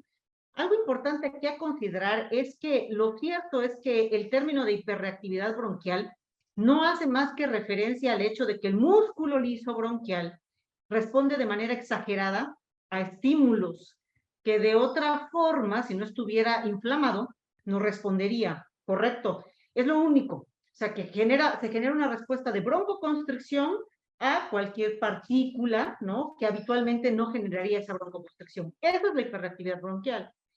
Ahora, como ustedes pueden ver, no es un diagnóstico clínico, ¿verdad? Porque el concepto como tal implica lo que es esto del músculo liso. Entonces, para poder diagnosticar hiperreactividad bronquial, la verdad es que se tienen que hacer pruebas de función respiratoria como específicas que se llaman pruebas de rito bronquial. Al sujeto se le pone a inhalar diversas sustancias, entre ellas metacolina, por ejemplo, que es la más común, o se le pone a hacer ejercicio intenso, exponiéndolo a aire frío y seco, y se evalúa posteriormente a hacer ejercicio intenso la caída del volumen expiratorio forzado en el primer segundo. Y estrictamente eso es lo que nos diagnostica hiperreactividad bronquial, me explico. Entonces, no es un estado preasmático, como ustedes pueden ver, no es un diagnóstico clínico, porque necesitan hacer esa prueba para hacer el diagnóstico de hiperreactividad bronquial, y hay presencia de hiperreactividad bronquial en los asmáticos, sí, muchos asmáticos tienen esto, ¿no? Esta hipersensibilidad del músculo liso a responder a estos estímulos, pero también hay hiperreactividad bronquial en sujetos no asmáticos. Por ejemplo, los atletas de alto rendimiento, los atletas de élite, ahorita que acaban de pasar las Olimpiadas, muchos de ellos no son estrictamente asmáticos, pero tienen cuadros o tienen diagnosticada hiperreactividad bronquial. Entonces, son términos distintos, no es preasma, ¿ok? Entonces, yo los invito a que ya en sus diagnósticos ya no pongan eso de hiperreactividad bronquial. Generalmente, cuando ustedes ven a un paciente que sí tiene sibilancias, que sí esto, que sí el otro, y tiene antecedentes de alergias en la familia o no, o familiares asmáticos, bla, pues es ya sospecha de asma, ¿me explico? ¿No? O sea, ya clínicamente eso sí lo puedes sospechar, pero no es hiperreactividad bronquial, porque quedan en el limbo eso, ¿no? Y genera mucho, pues ahora sí que mucha confusión, yo creo eso. Nada más era lo único. Sí, también, por ejemplo, comentaban sobre el tema de enfermedad intersticial. O sea, más allá de hacer la espirometría, también en ellos, ¿qué otros hallazgos o qué otros antecedentes se deben de revisar en el primer contacto? Y a lo mejor hago un poco de énfasis en esto, porque todavía es muy común, ¿no?, que el médico que nos apoye en las unidades de salud, clínicas familiares, no piensen hacer esas asociaciones, ¿no?, de antecedentes, exposiciones, ¿no?, X o tal, y el desarrollo de una afección respiratoria crónica. Y en tema de una enfermedad intersticial, pues todavía se vuelve un poco más complejo de ahí abajo, del primer nivel de atención. Entonces, ¿cómo el médico de primer contacto puede ayudar a ir identificando? A lo mejor no hace el tamizaje como tal en un centro de salud, pero sí, al pedir una espirometría, que salga un patrón restrictivo, cómo ir orientando, estudiando a ese paciente, como para que no se pierda tanto tiempo en que la persona pueda ir transitando por el sistema de salud y que tenga un diagnóstico lo más pronto posible, ¿no? Que luego es lo que pasa, que al no identificar una causa probable o sospechar de algo, pues bueno, el paciente va de especialidad en especialidad, ¿no?, de hospital en hospital, y vamos perdiendo a lo mejor tiempo valioso, ¿no?, que la persona pudiera tener para mejorar su calidad de vida. Ahí, ¿qué aportaría y cómo lo haría el médico de primer contacto para irnos ayudando, y sobre todo a los médicos especialistas, en poder referir a un paciente sospechando de algún problema intersticial? Pues, Ah, adelante, Tsima. perdón, doctor. Recuerden que aquí es otra vez, volvemos otra vez a las bases. Es importante indagar mucho en su historia clínica. Aquí nos enfocamos mucho en factores exposicionales, tanto ocupacionales como contacto con ciertos animales, granjas, aves, principalmente si tuvo exposición o no a ciertos humos, en caso de algunos pacientes fumadores que pudieran en algún momento también llegar a desarrollar fibrosis pulmonar, enfermedades reumatológicas. Recordemos que muchas veces los pacientes que llegan con síntomas muy vagos a veces, y a veces al principio es muy difícil también para nosotros como especialistas decirles así puntos específicos, porque principalmente en enfermedades intersticiales a veces los síntomas no son muy floridos, a veces llegan con síntomas muy sutiles que tú tienes que ir como cebollita, gajito por gajito, estarlo indagando para poder llegar a un diagnóstico. Yo creo que aquí sí es muy importante hacer una historia clínica exhaustiva y no solamente enfocarte en una sola cosa, sino rascarle y empezar a buscar qué es lo que nos pudiera estar provocando el síntoma. Hay muchos pacientes que a veces nomás van a llegar por tos en esos casos, que es una tos muy sutil o simplemente porque fue un hallazgo incidental, porque algo vieron en su radiografía que no les gustó y por eso te lo mandaron, o te van a, o porque ya camina y se cansa, dice que se ahoga. Entonces, creo que sí ahí es muy importante otra vez volver a las bases, la clínica, y a partir de ahí empezar a solicitar estudios. No sé si alguien quiere agregar algo más. Sí, y aparte, sí considerar todas estas cuestiones exposicionales y las enfermedades inmunológicas, reumatológicas, como causa de, ¿no? Pero al principio mencionábamos, hay pacientes que a lo mejor lo único que van a tener es disnea durante el ejercicio o la actividad física, ¿no? Entonces, a veces podemos pensar, no, pues es que ya a lo mejor porque es sedentario, ¿no? Y empezamos a dejarlo como, digamos, al tiempo, ¿no? Esta disnea al ejercicio es incluso los pacientes con enfermedades intersticiales, como tal se afecta el intersticio pulmonar, ¿no? A lo mejor en la espirometría no vamos a encontrar obstrucción, sino patrones sugerentes de restricción, ¿sí? Pero algo que se puede hacer muy fácil en el primer contacto es la prueba de pararse y sentarse durante 1 minuto, ¿no? Entonces, esa prueba pues la haces en tu consultorio, ahí en una silla firme, el paciente se para y se sienta, pues, pueden leer luego la prueba, pararse y sentarse durante 1 minuto. Y checamos la saturación del paciente e increíblemente pues vas a notar que de pronto ya después de terminar la prueba pues el paciente está saturándote 85, 86, ¿no? Y en reposo normal, ¿no? Entonces puedes tenerlo ahí platicando un montón de tiempo y le pones el oxímetro y va a estar en 93, 92 y dices, bueno, no pasa nada, pero ponlo a hacer la prueba de pararse y sentarse te va a llevar 1 minuto a hacerla.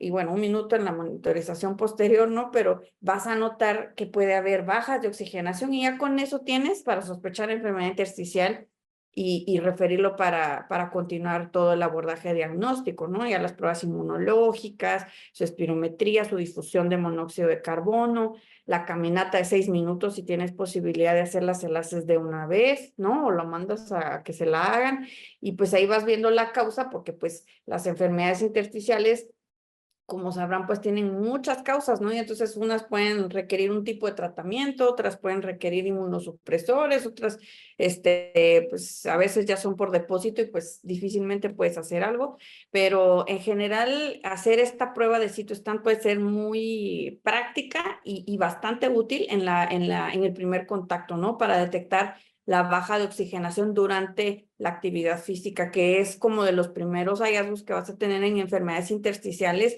incluso en su fase inicial, que es cuando puedes todavía hacer algo por el paciente, ¿no?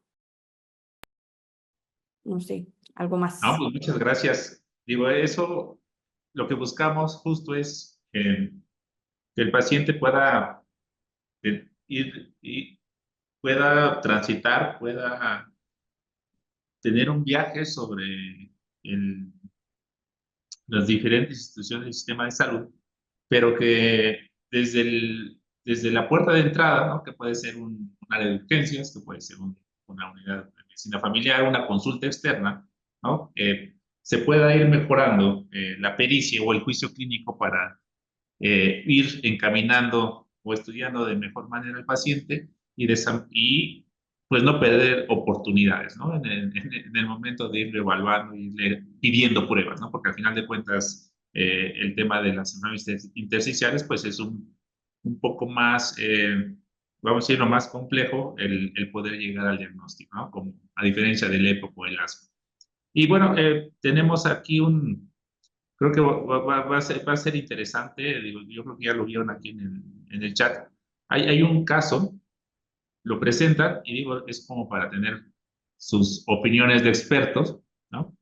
Porque digo, vamos a ver que es un caso de la vida real y es lo que nos está llegando o llega a los centros de salud, hospitales comunitarios, regionales, etcétera, y para que nos puedan dar su opinión, están de acuerdo, no están de acuerdo, qué más harían, ¿no? Con el fin de poder hacer un buen screening y un buen diagnóstico temprano de esta persona.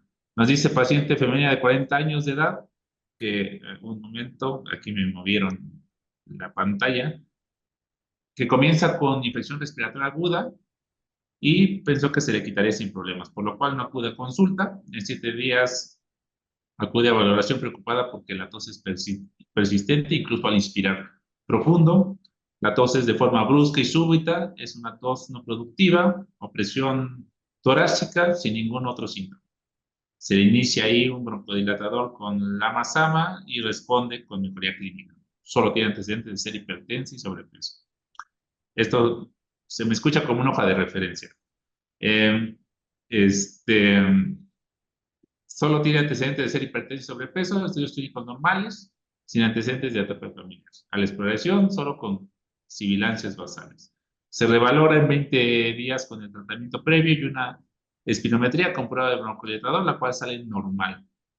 A los 30 días, ya sin uso de tratamiento, solo una tos muy ligera a los cambios de temperatura. Y la pregunta es, ¿eso fue una hiperactividad bronquial no confirmada o hace falta más pruebas? ¿O es un tema de asma? Bueno, ahí sería Ustedes como expertos, ¿qué harían? precisamente lo que comentaba al inicio, es que ese tipo de pacientes no se debe actuar así, o sea, no se le debe dar inhaladores. ¿Por qué? Porque no es lo correcto. Los inhaladores se dan cuando hay evidencia de obstrucción bronquial. Entonces, ahí lo que se debe hacer, o sea, sé que es un caso clínico que ya pasó, ¿verdad? Entonces, a la siguiente se les van a presentar ese tipo de pacientes. Hay que buscar en la medida de lo posible hacer una espirometría, ya que a los 20 días, que regularmente tarda un proceso inflamatorio bronquial en ceder, aquí la primera duda es si se hizo la espirometría con el uso de lava-sama. Si se hizo así, pues iba a salir aparentemente normal, pero ¿cómo estaba antes? Entonces no lo podemos comparar. Ahora, a los 30 días ya sin tratamiento, en una persona habitual, pues ya no va a haber básicamente casi ningún síntoma. Entonces, a lo que quiero llegar es que siempre debemos de tomar como base una prueba que nos haya documentado que sí estaba obstruida. Y es parte de nuestra intención hacer énfasis en que no debemos dar antihipertensivos sin tomar la presión arterial. O sea, eso no hay que darle, no, es que trae mucha sed, hay que ponerle insulina y a los 30 días ya está normal. Entonces sí debemos nosotros hacer énfasis en que no es la manera correcta de actuar y ahora pues cada vez hay más acceso a espirometrías. Obviamente puedo entender que tengan ustedes trabajo en la Secretaría de Salud, etcétera, pero por fuera hay muchos lugares en donde ya se realizan espirometrías. Entonces, no aventurarse a utilizar broncodilatadores de este tipo porque no podemos saber, ustedes mismos se meten en problemas porque no saben si fue asma o no es asma. Entonces, para saber el diagnóstico correcto de asma es una espirometría en el momento que tienen la sospecha de que haya obstrucción. Las sibilancias no son patognomónicas de asma y también depende mucho del entrenamiento para utilizar el estetoscopio si era realmente una sibilancia o no. Entonces, en resumen, este caso clínico, pues obviamente no se debe actuar así, no es la manera para saber si era asma o no. Pudo haber sido nada más una tos secundaria, una inflamación bronquial y después de este tiempo, pues ya con o sin lama, pues ya no iba a tener nada. Entonces, el mensaje es, paciente que les llegue con tos y si tienen acceso a un lava-lama, pues deben tener acceso a una espirometría. Entonces, hay que hacer gestión para que la persona busque un lugar en donde se hagan espirometrías. Y yo creo que ya casi en todas las ciudades principales de nuestro país hay un lugar en donde al menos hay espirómetro. Entonces, en resumen, el diagnóstico no es así, recomendamos no utilizar estos fármacos a la ligera. No sé si alguien más el grupo de panelistas y expertas nos quiera hacer otro comentario acerca de este, digo, al final son comentarios, son abordajes que así lo han hecho, ¿no? Entonces, justo aquí es eso de tamizaje, o sea, cómo les orientamos y les sugerimos que sean un proceso más, más trabajado, pero con base a evidencia, ¿no? Con base a algo que sea efectivo, ¿no? Y que no vaya tomando uno decisiones ahí con el paciente, pues según me vaya apareciendo, ¿no? Según crea conveniente, sino que haya más sustento a la hora de decir paso 1, paso 2, paso 3, paso 4, pero, ¿no? Con ese respaldo atrás de alguna evidencia científica.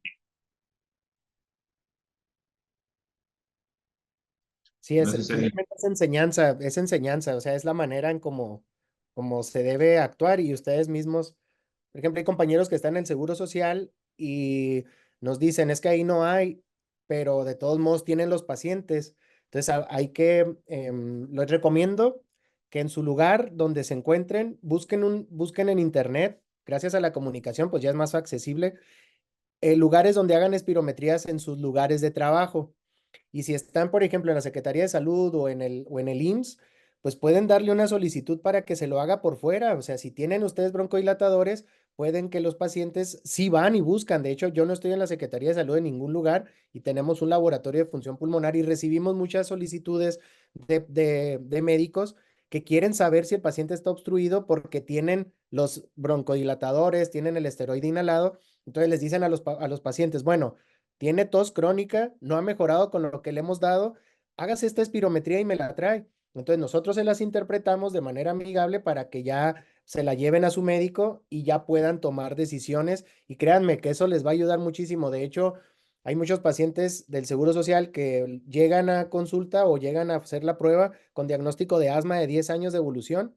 Se suspenden los inhaladores de 8 a 12 horas antes de la prueba y hemos quitado diagnósticos de enfermedades tipo EPOC o tipo asma solamente por hacer la prueba correcta. A veces llegan sin una semana de usar el inhalador y resulta que era otra cosa, que era sinusitis, y así también les va ayudando a que vayan retirando pacientes que tienen en la consulta crónica sin ser enfermos pulmonares o bronquiales crónicos. Y eso es, vaya, para agilizar y hacer más llevadera su trabajo clínico diario.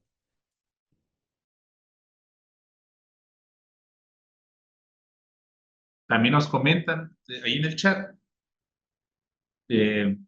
Entonces, no es un diagnóstico de asma cuando solo clínicamente se lo han dado, ¿no? Nos comentan ahí que sin hacerle alguna espirometría o alguna otra prueba de función pulmonar, les diagnostican de asma, ¿no? Creo que, digo, retoma mucho de los comentarios que ustedes ya han hecho, del decir por clínica nada más es asma o es EPOC, ¿no? Digo, la doctora Rosario Benítez en sus capacitaciones, los otros colegas de INER que nos han acompañado en algún momento para capacitar, ustedes mismos lo han dicho, ¿no? ¿Por qué la diabetes, por qué la hipertensión y por qué un problema, ¿no? De cardíaco, ¿no? Siempre pedimos una evidencia de que hay un problema, ¿no? Ahí. Y entonces ya le ponemos un nombre, ¿no? X enfermedad, diabetes, hipertensión, enfermedad coronaria, no sé, angina, lo que sea, ¿no? Infarto. ¿Y por qué acá solo porque tiene tos o porque llegó con sibilancias o disnea, le decimos, ya es asma y es EPOC, ¿no? Y ya no terminamos de hacer un diagnóstico correcto. Entonces, eso es algo que, por ejemplo, digo, y eso fue un motivo también de invitar a esta sociedad, ¿no? de fisiología respiratoria, de cómo mejorar esa difusión, esa promoción, esa capacitación, ¿no? Del personal de primer contacto, para que pueda mejorar sus competencias en algo que creo que a nivel de consulta externa es muy frecuente y muy común, ¿no? Así como la diabetes o la hipertensión, y tenemos estas grandes brechas todavía. Entonces, digo, vale la pena seguir haciendo estos esfuerzos, pues como vemos ahí en el chat, pues están aprendiendo y están viendo algunas cosas nuevas hoy, ¿no? Entonces, vale la pena por eso, y entonces este tipo de esfuerzos es bueno seguirlos generando, ¿no? Año con año y cada que haya oportunidad. No sé si tengan alguna otro comentario que tengan que hacer, doctora Luzvi, doctora Tzimba, doctora Rosaura, doctor Manuel.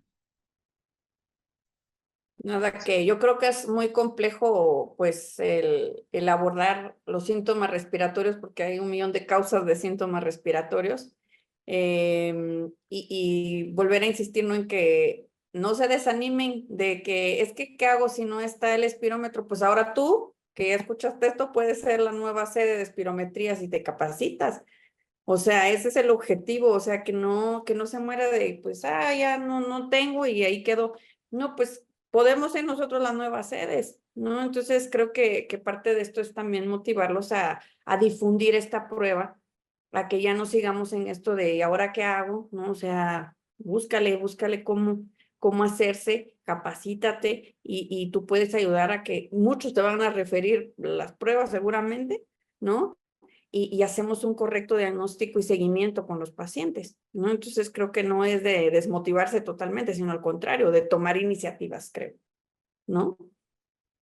Y otra cosa creo que importante, y ustedes me corrigen si digo algo que no es correcto, el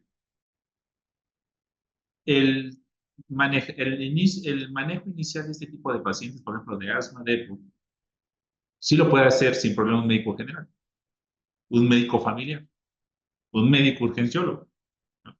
No es necesario, y lo comentaron hace unos momentos, tener siempre el respaldo de un especialista en neumología, ¿no?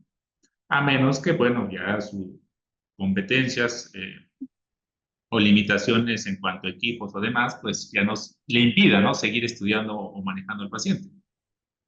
Lo digo porque, por ejemplo, también veo algunos comentarios en el chat, nos dicen en qué momento pues, hago el experimento y cuando lo envío al neumólogo, ¿no? O sea, tú puedes interpretar, ¿no? Y solo puedes manejar y le puedes dar el broncodilatador sin ningún problema.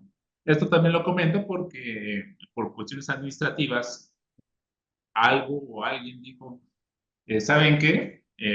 Todo lo que es de respiratorias crónicas pues va para el médico especialista de segundo nivel, ¿no? Tanto como equipos como medicamentos, ¿no? Entonces son de esas cosas que se tienen que ir, creo que, y se han ido quitando, y también para otros padecimientos crónicos se tiene que ir haciendo eso, porque el médico de contacto creo que puede hacer muchísimas cosas, más allá de, ¿no?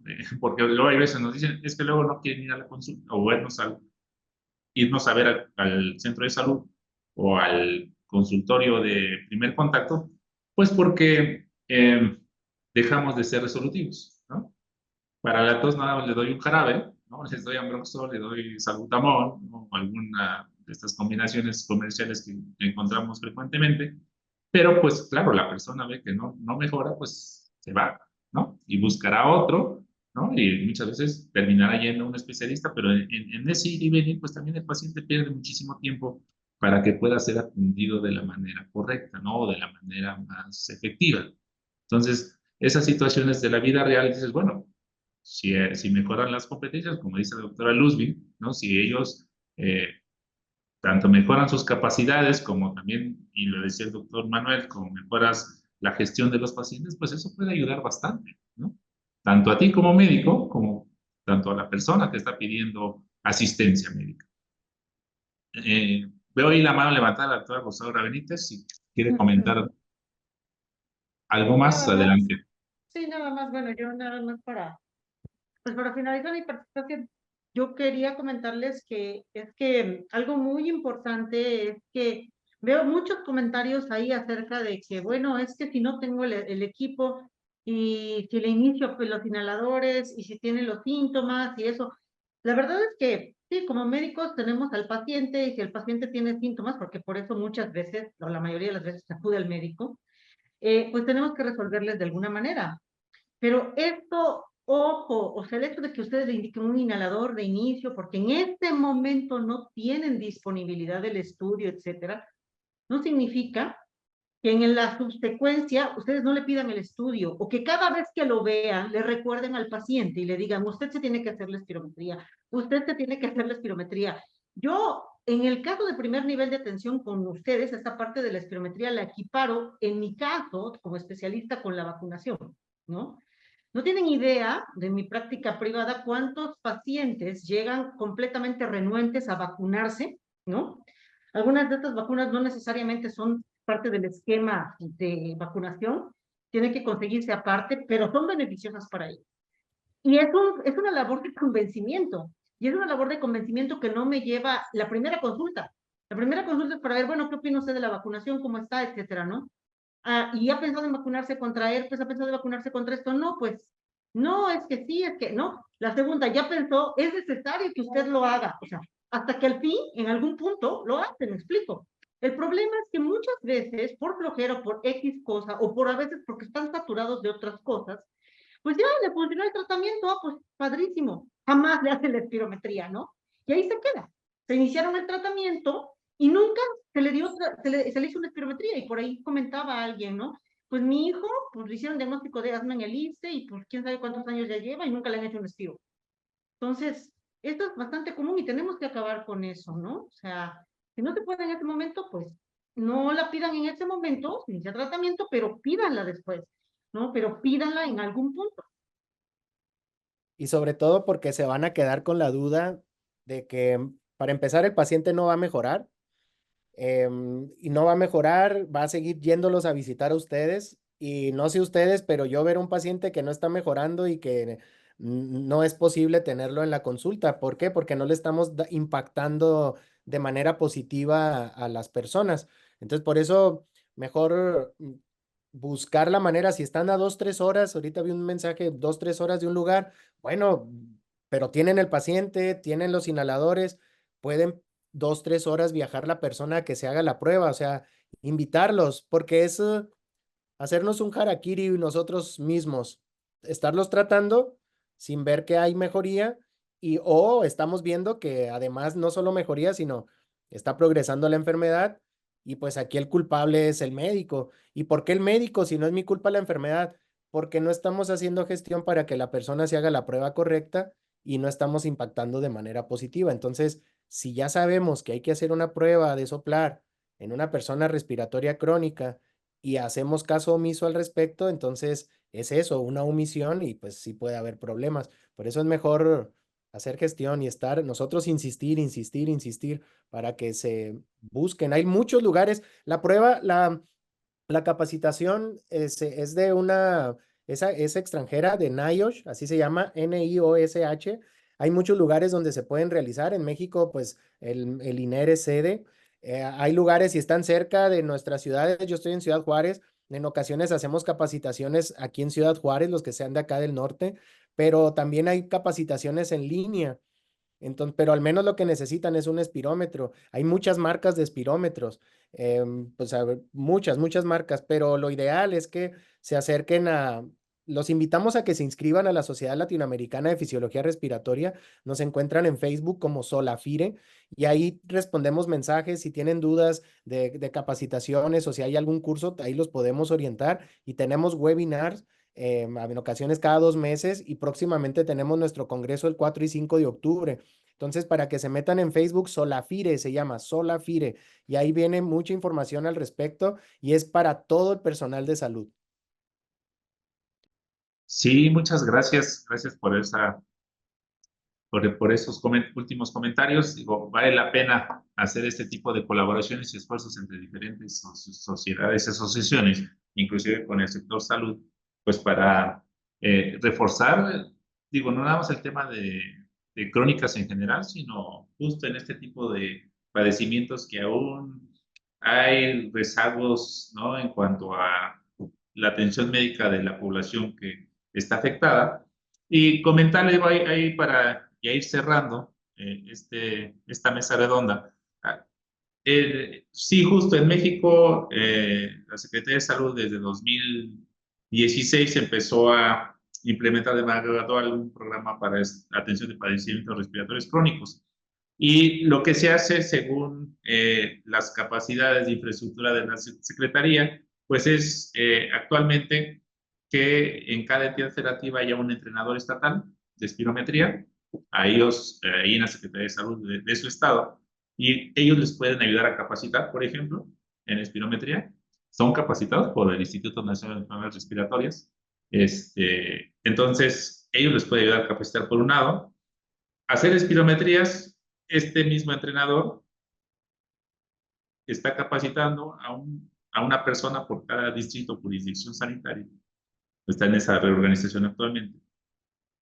Para que él a su vez empiece a generar jornadas de espirometría en las localidades donde los médicos de su centro de salud así lo vayan requiriendo. Entonces, de esa manera vas cubriendo más áreas y más territorio. Entonces, de ahí que los médicos que están viendo pacientes y que nos están siguiendo en este congreso, bueno, puedan acudir con sus áreas jurisdiccionales o distritales para que los pongan en contacto o soliciten que los entrenadores estatales pues les ayuden a hacer este tipo de entrenamientos. Y obviamente pues también tenemos ahí el apoyo, como lo ha dicho el doctor Manuel Espinosa, ¿no? de muchos de especialistas neumólogos, neumólogas, que nos han apoyado en ir difundiendo este tipo de acciones, ¿no? Tanto de detección como del manejo y uso de los tratamientos que se pueden disponer para este tipo de pacientes. Entonces, ¿hay mucho trabajo que hacer? Sí, mucho trabajo que hacer. ¿Por qué? Porque ayer, como lo decían en uno de los foros al inicio de este congreso, pues tendremos una oferta que dé el sistema de salud, pero también tendremos una demanda, ¿no? Que esa la genera la población. Si la oferta y la demanda no está equilibrada, pues obviamente veremos ahí que las brechas o los rezagos o las necesidades, pues siempre serán más altas, ¿no? Que la oferta que pueda dar el sistema. Entonces, no nada más es el tema de hacer el diagnóstico, sino también de hacer otras acciones para atender la causa de las causas, como lo hablábamos hace una plática previa a esta mesa redonda. Entonces, ya para ir cerrando, doctora Zimba, si tiene algunos comentarios finales. Doctora Luz Vierazo, doctor Manuel Espinosa, adelante, los escucho, y también si quiere tener algún comentario final, doctora Rosaura Benítez, adelante. Y terminamos. Primero las damas. Bueno, pues muchas gracias a todos por escucharnos, primero por el tiempo, ¿no? Sé que son temas que a lo mejor son muy comunes de encontrar en el consultorio, pero que si lo podemos manejar, sí lo pueden manejar. Cuando tengan alguna dificultad es el momento de referirlo y hacer las pruebas de función respiratoria. Desde que detectan síntomas respiratorios es como algo medular que tenemos que ir cambiando actualmente, ¿no? Entonces, muchas gracias a todos por habernos escuchado. No sé si alguien más, otro comentario. Yo también, muchas gracias por el tiempo. Yo sé que es muy difícil tratar de resolver todas las dudas. Conforme íbamos exponiendo temas, iban surgiendo más. La verdad, muchas gracias. Lo que queríamos abordar principalmente es que todo este tipo de enfermedades respiratorias, hacer hincapié en que se pueden algunas diagnosticar, dar seguimiento, evaluar cómo responden al tratamiento mediante las pruebas de función pulmonar. Sabemos que hay muchas, que a veces no estamos tan familiarizadas con ellas, pero también entender que se tienen que hacer en algunos casos, que es importante que se continúen haciendo aún cuando ya el paciente tiene diagnóstico, y pues invitarlos a que ustedes las promocionen también y se animen a capacitarse para realizarlas. Doctora Rosaura. No, yo nada. Muchas gracias. Perfecto. Gracias Bueno, a todos por participar. también gracias a todos por pues, escucharnos, tomarse el tiempo de estar aquí con nosotros. Y un mensaje que yo les quiero dejar es que ustedes como médicos de primer contacto deben enfocarse en no tratar el síntoma. O sea, si se acerca con ustedes un paciente con tos, no piensen en que hay que quitarle la tos. Nosotros no tratamos la tos. Nosotros lo que hacemos es buscamos la causa de la tos. Entonces, si pensamos de esa manera, vamos a ser objetivos nuevamente con mi palabra para poder encontrar el diagnóstico que está provocándole los síntomas. Entonces, si ustedes únicamente dan tratamiento para la tos, pues va a ser el camino a que el paciente no va a mejorar. Entonces, ustedes ven más pacientes que nosotros y esto que estamos aquí platicando, obviamente es para darles las herramientas, no para juzgarlos ni criticarlos, pero sí tenemos que darles las herramientas para que ustedes mismos mejoren su práctica clínica. Pero no olviden eso, no traten los síntomas, busquen la causa que está atacando al paciente y si buscan la causa, encuentran el diagnóstico correcto y el tratamiento es como un tiro al blanco. Los pacientes mejoran muy pronto. Gracias por su tiempo. Al contrario a todos los panelistas de esta mesa redonda, fue un gusto tenerlos en este primer congreso de prevención y control de enfermedades crónicas y esperemos que en un futuro podamos seguir colaborando, ¿no? Y no nada más en este tipo de foros, sino en otras cosas ya acompañando a los médicos de primer contacto. Muchas gracias y bueno, pues también decirles que tuvimos una audiencia de 2.250 médicos, médicas, personal de enfermería participantes, entonces a lo largo y ancho de la República Mexicana, entonces sus palabras, como siempre les he dicho de los expertos, nuestros colegas, pues les hacen mucho caso, ¿no? Porque al final estamos hablando de gente que tiene grados, posgrados, tiene mucha experiencia, mucho conocimiento y pues a ellos también les ayuda en su praxis diaria. Entonces, muchísimas gracias a todas y todos ustedes. Y bueno, también nos vamos despidiendo de las actividades por el día de hoy. Mañana nos volvemos a ver y a escuchar. Tendremos también una agenda bastante interesante. Digo, hablaremos, seguiremos con el tema de enfermedades respiratorias crónicas, ¿no? Asma, EPOC, fibrosis, y después estaremos hablando de temas de tamizaje de cáncer como cáncer de pulmón, cáncer cervicuterino, próstata y algunos tumores neuroendocrinos. Entonces, nos vemos mañana. Muchísimas gracias a todas y todos ustedes por su atención. Un placer haber interactuado un día más con ustedes y nos vemos el día de mañana.